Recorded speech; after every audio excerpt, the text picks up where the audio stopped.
Here's a driving tip for all beginners. Now, if you are someone who is just started learning how to drive or yearning to learn how to drive, I'm sure one of the things you struggle with is fear. Now, fear in itself is not a bad thing. Fear keeps you on your toes and, basically creates this heightened self-awareness so that you are careful of what to do because you know that any least mistake, something could go wrong. Fear only becomes a bad thing when it is overwhelming you to the point where it is preventing you from thinking straight and doing what you need to do. So before you get into a car and learn how to drive, please get professional help. That is why I keep advocating that get a certified instructor or attend a driving school. It's very important. I've had some students over the years, I asked them, have you ever had an accident before? And some would, you say the usual, oh, I was at home, I tried starting the car before I realized, boom, the car goes to hit a wall or another car or you're in a gutter.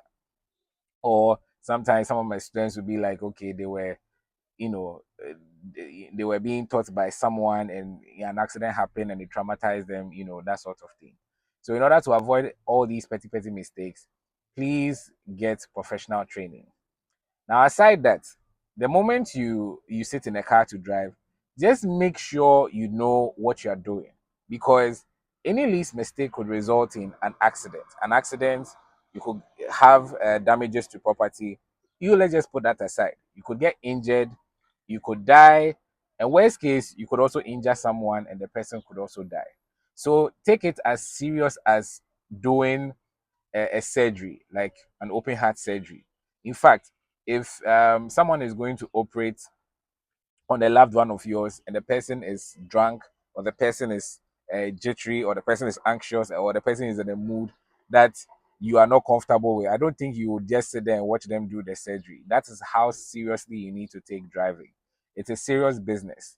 The least mistake, you could end up getting an accident. So just know what you are doing.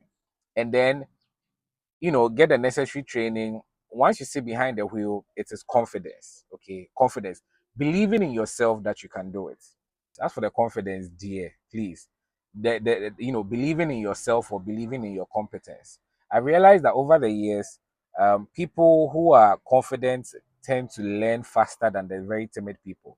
I've come across some timid people, and even with the timid people, you can teach them, they grasp the skill all right, but there's also this self-doubt somewhere and they don't really like push themselves to reach their full potential. So the confidence is very important. Before you even start, psych yourself up positively, because if you're always having this thought in your mind that accident, hey, and then sometimes you're driving, there's literally no hazard or danger on the road, but you are panicking just because, hey, I'm driving, I'm in a car, something can happen.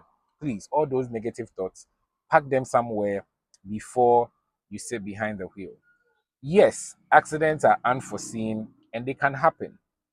But what I usually tell myself when I'm going to face the road with concerning accidents is that yes, an accident can occur. Accidents are unforeseen and unfortunate. However, I tell myself that I'm just going to try and do all the right things and make sure that the accident doesn't happen. And if it is, even if it's going to happen, it is not going to be my fault. So, like you drive defensively, make sure you drive with confidence, obey all the rules as you are driving. So you need to know the rules and also obey them.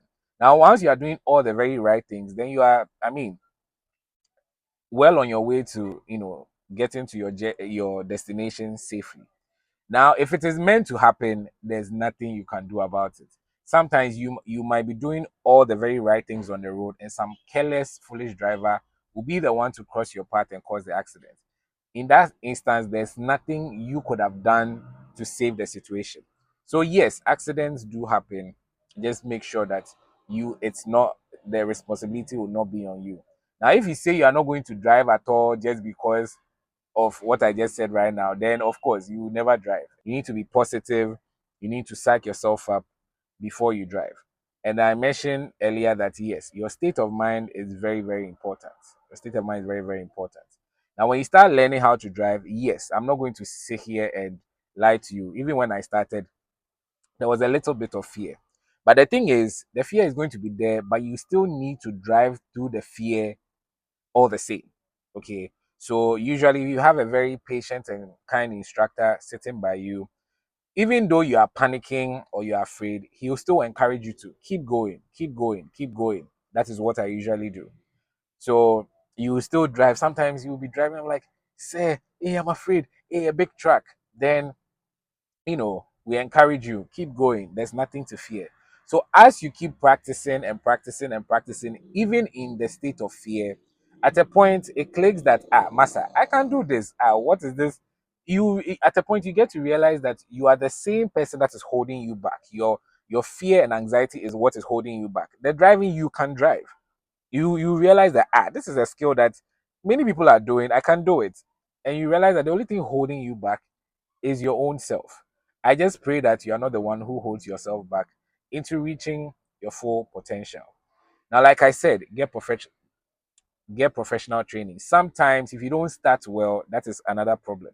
If you don't start well, and maybe in the beginning you don't get someone good to teach you, and there's an accident or you cause serious injury to someone, it will further traumatize you, and coming out of it is very difficult and can take a very long time. So if you've not experienced that part of it yet, then please just get professional training to avoid all these petty mistakes. And I feel like with all this, you'll be on your way to become a good and successful driver. Usually, the term I use is chief driver. So until you get there, we'll give you the title of the chief driver. I hope this helps. Bye for now. Stay safe and see you soon. Adios. But the work is done. It always will be.